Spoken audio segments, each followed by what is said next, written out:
Olá pessoas, eu sou o Léo. E eu sou o Miguel. E esse é o canal Piuí. Estamos vivendo uma boa safra de adaptações de games para o cinema, coisa que a gente já falou aqui no Piuí várias vezes, como é o caso do filme do Mario, que não é incrível, mas é muito legal, a ótima série Fallout e a série boa, mas às vezes nem tanto assim, de The Last of Us. Esses são apenas alguns exemplos, mas tem vários outros. Finalmente, Hollywood parece ter acertado a mão com a adaptação de games. Porém, muito pouco tempo atrás, a adaptação de game era sinônimo de porcaria, de coisa que ia dar ruim, ia desrespeitar a obra original. E hoje a gente vai falar sobre um dos filmes que ajudou a cunhar esse conceito, entendeu? Uma obra que foi lá, pegou um jogo de videogame, amassou ele e tacou no lixo. Estamos falando de Alone in the Dark, O Despertar do Mal. Filme de hoje aqui no Filmes Lixo do canal Piuí. Você vai ficar perdido no escuro sem saber pra onde ir. E a única esperança que você vai ter é a luz do botão do like que vai explodir assim na sua frente.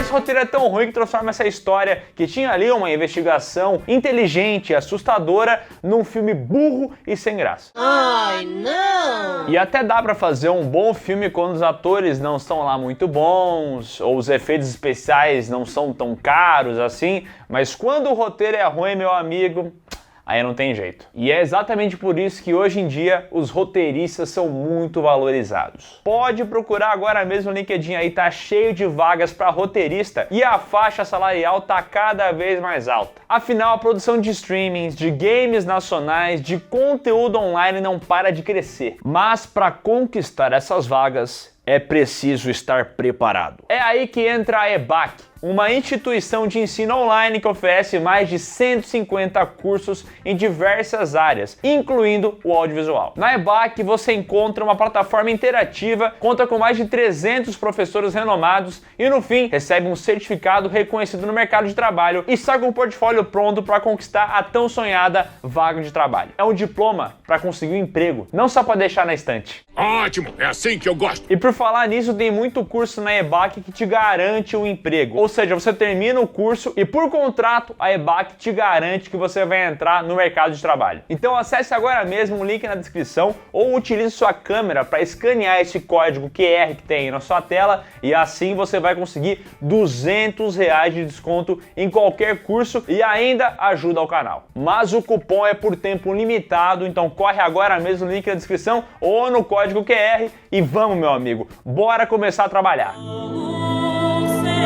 Quando o assunto é game de horror, tem um top of mind, aquele que todo mundo lembra, que é Resident Evil. Mas fique sabendo que Resident Evil não existiria sem um game que veio antes dele e também é muito importante, Alone in the Dark. O primeiro game é de 1992 e ele era um survival horror, ele tinha aquela característica de não ter muita munição, de também ter muito puzzle que você tinha que adivinhar como prosseguir na história, e ele acabou segmentando o caminho para os próximos survival horrors que foram ser lançados. Assim, hoje em dia, vendo esse primeiro game, é meio complicado, né? Coisa horrorosa! Complicadíssimo, mas a caminhada de Alone in the Dark foi essencial para que outros games mais famosos pudessem correr, pudessem voar, como Silent Hill, Resident Evil, Dino Crisis, Outlast, Amnesia. Tudo isso surgiu, ou melhor, bebeu de alguma forma da fonte de Alone in the Dark, que foi um sucesso à época, recebeu continuações, um remake, reboot lá em 2001, mas que nunca foi um desses titãs de vendas que nem são Resident Evil e Silent Hill, por exemplo. Alone in the Dark sempre teve vendas mais comedidas, o que faz com que os direitos de adaptação dessa obra também acabem sendo um pouco mais barato que o de outras concorrentes. E foi justamente dessa forma que eles foram adquiridos ali em um período onde obras baseadas em videogames ainda eram muito subvalorizadas e que acabou caindo nas mãos de um cidadão criminoso, um cidadão perigosíssimo, conhecido por destruir várias adaptações de games, o Ebou, o diretor de Alone in the Dark, O Despertar do Mal. Eu sou ladrão, rapaz. Lançado em 2005 com um roteiro de Ellen Mastai, da série This Is Us, e Michael Rush e Peter Sherrod, de Far Cry, que é outra adaptação que o Uwe Boll fez, que tá aqui dirigindo esse filme, e ele é considerado por muitas pessoas um dos piores diretores de todos os tempos, que lançou verdadeiras bombas como Blood Rain, House of the Dead e até a adaptação de Postal. Ele gosta de adaptar game, né? Essa é a diferença de um fã para um fanboy. Detalhe interessante que na lista dos 100 piores filmes do IMDb, o Uwe Boll tem vários, mas vários filmes. Alone in the Dark, O Despertar do Mal, começa com um letreiro imenso contando a história desse mundo, já contextualizando a parada. E assim, tem filme bom que também abre com um pequeno lettering, mas esse aqui é óbvio que não vai ser o caso. Ali nessa introdução imensa nós descobrimos a história de uma civilização muito antiga dos Estados Unidos da América, os Abikani, que abriram um portal há muito tempo para o mundo das trevas, que se conecta ao mundo da luz, que é justamente o nosso mundo. E aí eles acabaram deixando esse portal aberto, um monte de criaturas capiróticas passaram de lá para cá e tudo mais, e os Abikani desapareceram misteriosamente depois disso, deixando apenas alguns artefatos para trás. Milênios depois, uma espécie de FBI paranormal começa a investigar essa situação toda com a ajuda do Dr. Biruta Lionel Hudgens, que é um doutor completamente insano da cabeça, que quer fazer teste com essas criaturas, que não sei o que lá. Aí ele começa a fazer muita merda, o FBI paranormal fala, ô, calma aí, para de fazer bosta. Então ele resolve que vai fazer isso por debaixo dos panos. After the power went out, I went to check on the children. Their beds were empty. Every one of them. They just disappeared. Por conta própria, Lionel Hudgens faz um laboratório em uma mina e lá ele começa a pegar crianças órfãos e fazer testes genéticos entre elas e os genes dos monstros. Muitas dessas crianças sobreviveram com o passar dos anos, mas algo de maligno existe nelas e está apenas esperando para ser acordado. Esse lettering cachorro que tem no início do filme explica boa parte do mundo e meio que deixa claro o que está acontecendo, qual que é o contexto dessa história. E esse letreiro foi colocado justamente porque quando foram fazer aquelas exibições teste do filme, tá ligado? Que é muito comum tu colocar ali pra audiência, saber o que vai achar, ninguém entendeu nada. O que tá acontecendo no filme? Por que isso aqui é aquilo ali? Ninguém entendeu nada, então eles pensaram assim, vamos explicar. O que é muito curioso, porque Alone in the Dark sempre teve histórias muito simples, envolvendo ali a Ilha das Sombras. Simplórias, vamos lá? Até simplórias muitas vezes. Então, cara, pra que complicar tanto um negócio tão simples? Tem a ilha, tem um tipo de maldição lá, algumas coisas ocultistas, uma mansão. Eu joguei o Alone in the Dark, aquele New Nightmare, que era de 2001 pro PlayStation 1 eu joguei. Eu sei que tinha a versão do PlayStation 2 e tal, mas eu joguei a versão mais capada. E é isso que o Léo falou, entendeu? Tu chega na ilha, mistérios, criaturas, cara, é muito simples, muito simples. Então eu não entendo como é que o Uwe Boll tem a capacidade de juntar esse time de roteiristas e complicar tanto assim a história, velho. Então isso é um negócio muito complicado, cara. Aliás, esse filme aqui era pra ser baseado justamente no game de 2001, que muita gente lembra, porque na versão do PC ele tinha uma dublagem em português. É muito engraçado a dublagem, cara. Carnaby, eu acabei de falar com o Johnson. Que canalha! Ele tinha uma dublagem, algo muito raro nessa época aqui no Brasil, só que quando o Uwe Boll entrou no projeto, ele decidiu fazer algumas mudanças. E aí ele fez esse filme aqui que não tem nada a ver com Alone in the Dark. Já falou meia hora e não começou o filme. Que demora da porra! Hudgens pegava essas crianças, fazia vários testes, mas uma delas conseguiu escapar e ir até uma estação de energia, onde ela ficou em choque ao ver uma criatura muito assustadora, gigantesca, demoníaca. E 22 anos depois, essa criança virou o protagonista desse filme, Edward Carnaby. Eu adoro a cena de abertura, ele tá no avião, isso aí foi um pesadelo que ele teve. Aí uma criança olha pra ele assustado, assim... Essa criança, o que essa criança tem? Por que ela fala o que ela fala? O que ela fala, essa Você criança? tem medo escuro. É porque minha mãe falou que não tem que ter medo escuro, que não tem nada no escuro. Aí ele vai lá e fala assim, não, porque o escuro você tem medo escuro porque senão você pode morrer. Cara, que é isso, cara? She says that there's nothing to be afraid of in the dark. Your mother's wrong, kid. Being afraid of the dark is what keeps most of us alive. Edward Carnby é um detetive do oculto. Ele, inclusive, já trabalhou no FBI Paranormal. É esses parentes de Ed e Lorraine Warren, entendeu? Eu não assumo esse BO. E esse cidadão tá em posse de um artefato Abicane. E aí, quando ele pousa do avião, pega um táxi, começa a rodar pela cidade, logo ele percebe, sem olhar para trás, que está sendo perseguido por um outro carro. Nesse carro está ninguém menos do que o Careca Malvado, um cidadão que vai atrás dele e que parte para a luta corporal, atira nele, faz de tudo para pegar o artefato. Inclusive, em determinado momento, ele consegue botar as mãos nesse objeto. Só que aí o Edward Carnby mostra que, além de ser um grande detetive, ele também é o Jiraiya, porque ele dá uma voadora invertida, assim, que é coisa de maluco. Na sequência, ele dá 2 tiros no gelo. O primeiro tiro faz um buraco no gelo e o segundo tiro passa pelo buraco pra pegar no cara. Assim, vale a pena lembrar o ano que esse filme foi lançado, 2005, tá ligado? Ainda estava no rolê Matrix das coisas, tá ligado? Que é fazer o cara de sobretudo, cena de ação, em câmera lenta, coisa arada. Só que assim, o Ebol é um lixo, um ser humano de merda, consegue segurar essa câmera direito, né? Então ele entrega isso aí. Eu vou te meter porrada, amigo! Curiosíssima essa cena de ação, porque como eu disse, ela é uma parada meio Matrix, tá ligado? Cheia das coreografias, acrobacias, uma loucuragem toda. Lembrando que isso aqui é uma adaptação de um game de terror, né? Então você já fica pensando assim, o que tá acontecendo?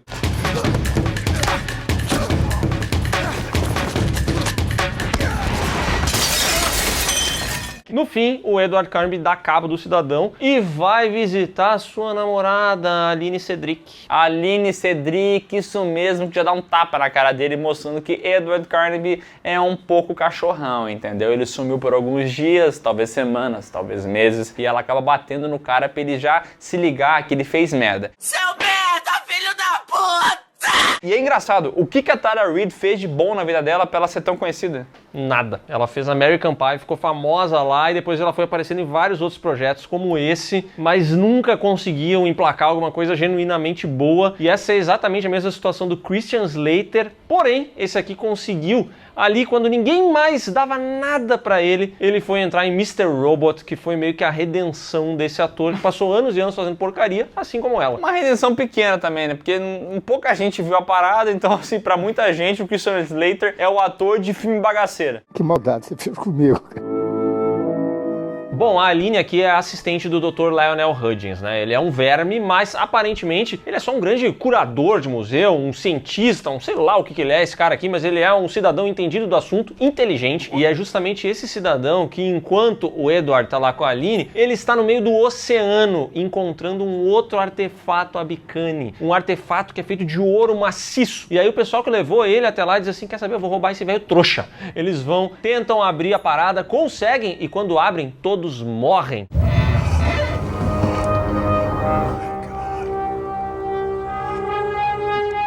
Exceto o Dr. Hudgens, que estava protegido, vai até lá, pega o artefato Abicane e no momento que ele bota as mãos nesse artefato, o objeto lá do Edward também começa a piscar. Pariu via Bluetooth. The Bluetooth device is ready to pair. Os dois descobrem que as peças Abicanes se conversam entre si, se conectam, como se fosse um brinquedo da Fisher-Price, tá ligado? Uma faz a luzinha verde, outra faz a luzinha vermelha, cara. É uma coisa muito legal, muito divertida, porém acaba dando confusão. Porque nessa brincadeira de parear Abicane, subitamente as luzes do local onde eles estão começam a dar problema, as luzes do museu. E aí, meu amigo, surge uma criatura assustadora que mata um guarda e começa a perseguir esses dois.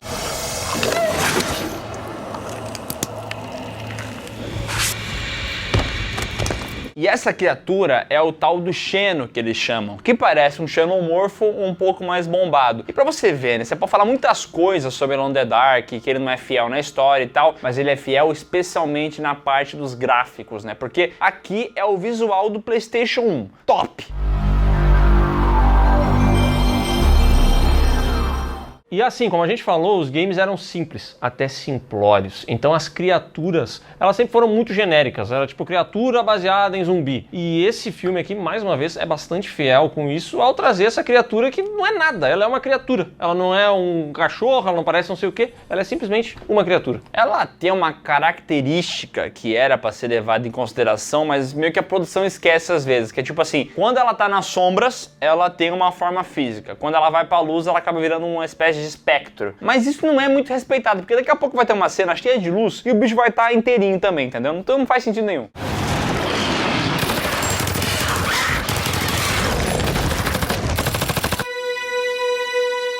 Carnaby consegue afastar a criatura e na sequência aparece o FBI Paranormal, o 713, e pergunta o que aconteceu. E aqui tem o Burke, que é uma espécie de rival do Carnaby, entendeu? É tipo Goku e Vegeta, tá ligado? Eu não preciso mais deste planeta imundo! Eles já trabalharam juntos, mas tem aquela rusga, entendeu? Às vezes até uma dívida financeira entre os dois gerou isso. E nesse rolê, o Carnaby, que não é bobo nem nada, ele chega no Burke e faz assim, ó, puf, dá um empurrão. Só que esse empurrão não era apenas um empurrão, não. Ele bateu a carteira do malandro, pegou o crachá dele, foi pro FBI Paranormal, bateu o ponto e conseguiu falar com o seu amigo Fisher, que tá investigando o corpo do careca lá do início do filme. O careca morreu, o corpo dele está sendo analisado e o cidadão encontrou ali na coluna do careca uma espécie de minhoca simbionte. Vai lacraia, vai lacraia! Vai, lacraia, vai, lacraia!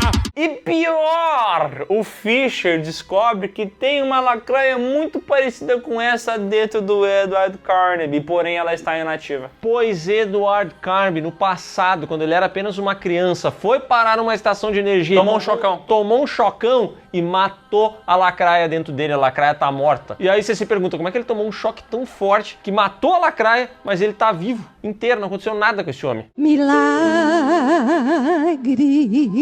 E é muito engraçado, porque ele é uma espécie de legista, mas daqui a pouco ele já começa a dar uma de Q do 007 e mostrar as armas que eles têm para combater os bichos. For maximum damage, we use bullets coated in a photon-accelerated luminescent resin. Cuts right through them. Isso porque o Fisher, além de ser o legista, também é ocultista, ele sabe tudo dessas O criaturas. lugar tem muitas funções. Ele fala que elas são que nem batedor de carteira em Copacabana, tem aos montes isso aí, entendeu? E elas são perigosíssimas e só podem ser mortas com determinado tipo de munição. Por que o Fisher tá explicando isso pro Edward Carnaby, que já fez parte da 713? Pra quem tá assistindo saber dessa história, né? Bateu uma salva de palma aqui pro profissional. Bom, o Carnaby pega as balas de pirlim-pim-pim ali do pessoal e sai para poder combater essas criaturas. Enquanto isso, o Dr. Hudgens está lá no escritório dele, onde ele guarda um monstro numa jaula. E aí ele vai até lá, tira um pouquinho de sangue do monstro e se injeta. E aí você pensa o quê? Caraca, ele vai virar um monstrão. Não, não é isso. Quando ele se injeta essa parada, ele ganha o poder de telecinese, de controle de mentes, e agora ele consegue controlar todas as criaturas, entendeu? Ele vai se alimentando com esse fluido e é assim que ele faz, por exemplo, com que o careca ataque outra pessoa.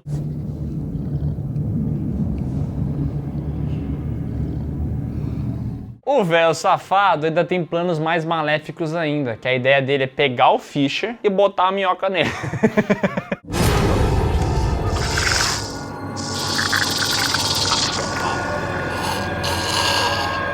Mas além disso, eles descobrem pistas que os levam até a mina onde o Dr. Lionel Hudgens fazia aqueles experimentos. Porém, antes de irem para lá, eles acabam sendo atacados pelas criaturas e pelas crianças que viraram adultos, que agora são todas controladas pelo doutor que meteu a minhoca em geral.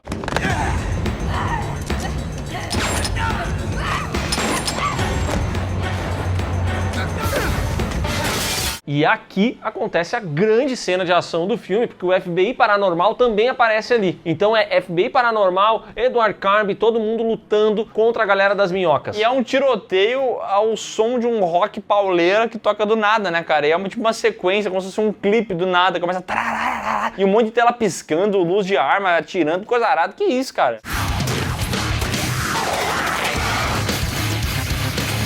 Sabe aquela cena que tem no filme The Batman, que o cara aparece dando uma surra em um monte de capanga, enquanto a gente vê ali as balas reluzindo no escuro e a gente tem alguns flashes do que tá rolando? A ideia do Uebo era fazer isso aqui. Só que ele é muito ruim, então ele não conseguiu fazer. E a cena é completamente inentendível.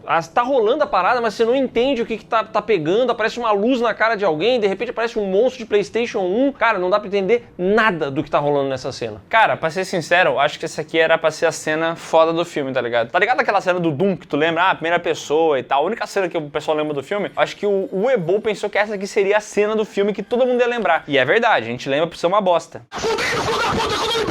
O Ebol é um diretor muito ruim e já fez vários filmes muito ruins. Aí você se pergunta, como é que esse cara continua recebendo dinheiro? Como é que ele ainda consegue convencer as pessoas de financiar os filmes dele? Acontece que o Ebol é conhecido por se aproveitar de uma lei de incentivo à cultura na Alemanha para conseguir dinheiro do governo, fazer os seus filmes, e o lucro, mesmo que seja baixo, fica para ele, entendeu? Ele não bota dinheiro para fazer o filme, porque quem bota é o poder público, mas o que ele gera de grana acaba ficando com o Ebol. Então mesmo quando dá prejuízo, para ele não deu prejuízo. Eu sou vagabundo, rapá. Não continua essa história aqui, porque a gente fez um papinho inteiro lá no canal PeeWeeCast, que é o outro canal do Piuí aqui no YouTube, onde a gente fala um pouco sobre a carreira do Ebol, filmes que ele fez e toda essa maracutaia que ele se meteu aí e se aproveita dos outros. Criminoso. Ele é criminoso e você precisa assistir esse papinho. O link tá aqui na descrição e no comentário fixado também. Na lutaria, o comandante Burke acaba sendo salvo pelo Edward Carnaby. Então lembra que eles tinham aquela rivalidade? Agora eles acabam virando faixa, brothers. Na sequência, o Burke junta um monte de soldadinho e leva eles até aquela mina. Então chega todo mundo lá, Aline, Edward Carnaby e soldados da 713.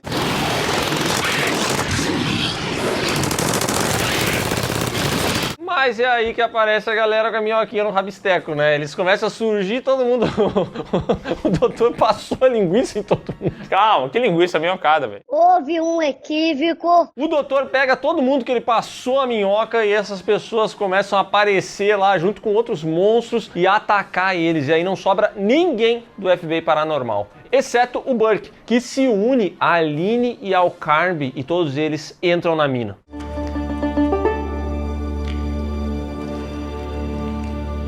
E na mina eles acabam encontrando documentos que mostram as crianças onde aquele doutor maluco acabava inserindo a minhoca nelas e tal. É difícil falar isso, né, cara? E sabe o que me chamou muita atenção? Um detalhe de produção que eu achei bem massa. Que eles vão e tem a caminha, eu acho, sei lá o que é, de cada uma das crianças. E todas elas têm o nome da criança escrito numa chapa de metal. Tinha todo um trabalho de produção gráfica ali, entendeu? Porque o Edward Carnaby, ele sabe que ele foi uma das crianças porque ele encontra lá, Edward Carnaby.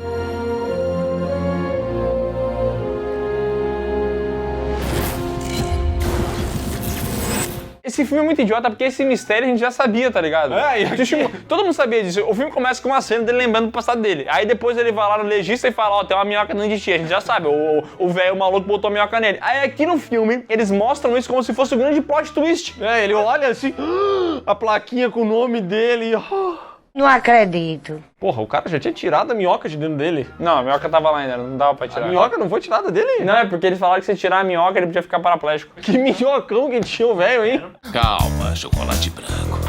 Avançando na mina, eles descobrem uma porta. E essa porta precisa que os objetos americanos sejam inseridos para ela poder abrir, entendeu? É como se fosse um código, entendeu? Pra baixo, pra cima, uma bolinha, triângulo. É como se fosse um puzzle desses que tem a torta e direito em Resident Evil. Porque Resident Evil também é uma saga de empurrar a estátua pra fazer chave, né? Mas aqui o Alone in the Dark também é isso, né? Também. E aqui, ó, tem um momento aqui que ele realmente foi fiel aos games. Fiel demais. É o Ash que vai aparecer? Mas enquanto eles ficam ali olhando pra porta, surge o Dr. Minhocão. E aí ele tá armado, aponta a arma pra essa galera, ele consegue render esses dois homens que estavam armados, que pra mim não faz sentido. Isso que eles eram muito mais foda que o velho, né? Mas tudo bem. Mas o Burke mostra que é muito do brabo e joga uma faca assim que pega no peito do velho, atingindo a minhoca também, eu acho. Hudgens, please, think about what you're doing. Don't open that door.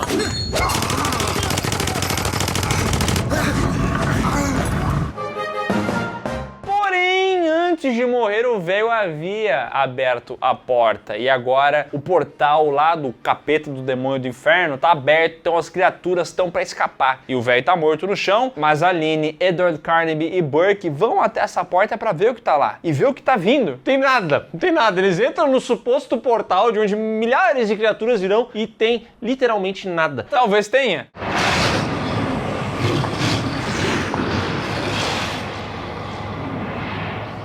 Porque a gente não sabe, é um breu, o breu do breu, entendeu? É realmente Alone in the Dark, né? É realmente dark, esse filme aqui é fiel ao nome. Mas tu não consegue ver se tá vindo criatura ou não. Tu escutou sons, né? Tu escutou...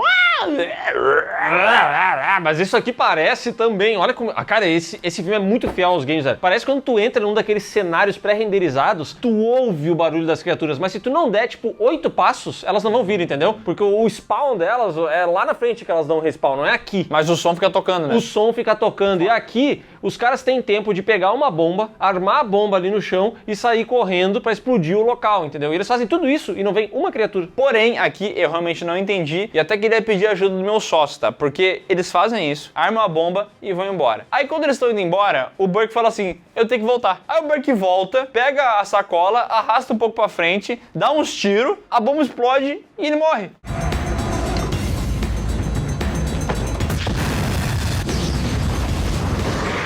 Porque ele não tinha programado a bomba, eles estavam os três conversando e ele esqueceu de programar a bomba. Então quando ele tá lá fora, que ele aperta o detonador, a bomba não explode. Ele fala assim, ih rapaz, esqueci de programar. Tá, mas beleza, por que ele não programou um tempinho a mais pra ele conseguir escapar? Porque ele queria morrer de maneira gloriosa. Então ele foi lá, botou 5 segundos na bomba, 5 segundos esse imbecil colocou. Eu acho engraçado que ele bota 5 segundos e ele se dá o trabalho de correr ainda. Por quê? Vai explodir! Não, e ele atira, sendo que não tem nada. Mas no fim das contas acabou ali se sacrificando, enquanto Edward Carnby e a Aline conseguem escapar por uma outra saída que revela pra eles que essa mina estava justamente embaixo do orfanato onde Edward Carnby foi criado e de onde as crianças eram tiradas.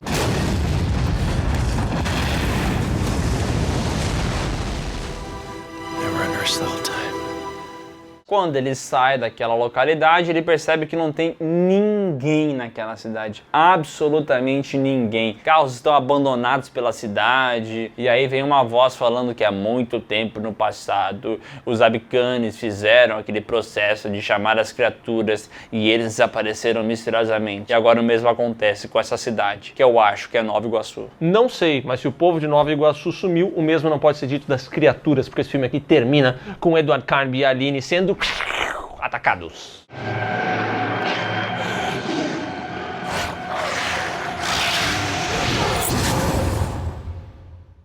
Esse final é muito parecido com o final de O Hóspede Maldito, o primeiro filme de Resident Evil. Lembra que a Alice sai da mansão, vai até a cidade e tá tudo vazio? É igualzinho. Quem não sabe fazer, copia mesmo, né?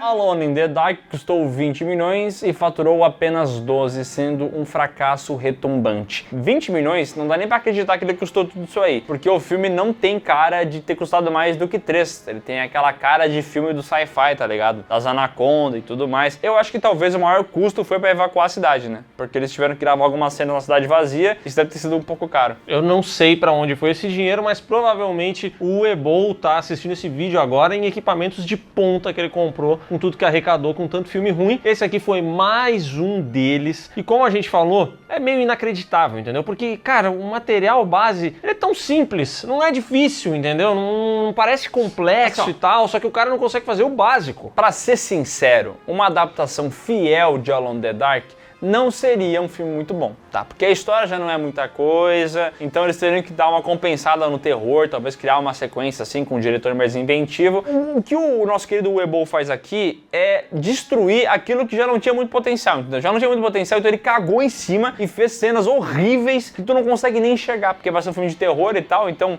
talvez é o medo do desconhecido, tá ligado? O medo de tu não conseguir ver a parada. E o que é mais doido é que esse não é nem o pior filme do Uebo, que tem outros exemplos aí, não só mas 2, 3, que são bem piores do que Alone in the Dark, porque o que esse cidadão já assassinou de game não é brincadeira, e é por isso que hoje ele recebe aqui o selo de filmes lixo no canal Piuí e também ganhou um programa inteiro no PiuíCast. Aliás, se você assistiu o vídeo do PiuíCast, vai descobrir que o Ebol costuma bater em crítico de cinema. Ainda bem que a gente não é crítico, né? Então ele não vai bater na gente, vai apanhar. Toma, otário! Então é isso, se você gostou desse vídeo, deixa um like aqui embaixo, se inscreve no canal, marca o sininho e comenta. Você já assistiu esse filme? Ou você não faz nem ideia do que ele é? Porque ele é um filme ruim, mas ele também não é muito conhecido, né? Fala também o que você acha dos games de Alone in the Dark, diz aí se dava pra ser melhor, se não dava. E não se esquece de conferir os links que estão aqui na descrição, especialmente o link do PeeWeeCast Trilho Direto sobre o Ebol, o diretor criminoso.